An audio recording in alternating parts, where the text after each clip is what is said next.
Darling, doctor's here. இவன் யாருங்க? It's gonna be okay. Just சத்தம் போடாதீங்க. her calm. லேடி டாக்டர் யாரும் இல்லையா? I can't do this.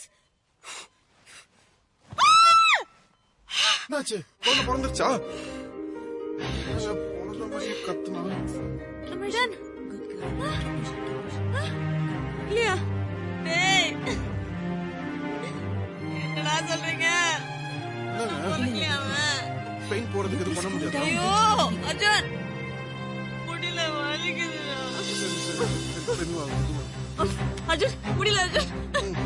Arjun வலிக்குதுடா சரி அர்ஜுன். சரி சரி சரி. ஏய் பாத்து. வலி தாங்க முடியலடா அர்ஜுன். சரி சரி சரி. முடியல. குழந்தை தானே. ஓகே நிஷா, கொஞ்சம் பொறுத்துக்கோ நிஷா. இந்த மாதிரிலாம் பண்ணாதேவா, எனக்கு பயமா இருக்கியா? நிஷா அவளை லவ் பண்றான்னு எனக்கு தெரியும்.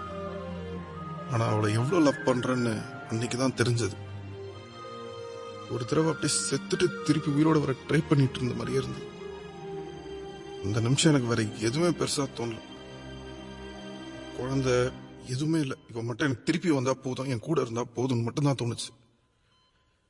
நம்ம ஊரை தவிர மற்ற எல்லா ஊர்லயும் குழந்தை பிறக்கும் போது அப்பா கூட நிக்கணுங்கிறது தான் ரூல். நான் அதை விளையாட்டுத்தனமா ஓகேன்னு சொல்லிட்டேன்.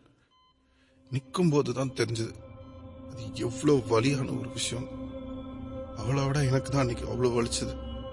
இப்பதான் தெரியுது நம்ம ஊர்ல ஏன் அப்பா உள்ள விட மாட்டாங்க.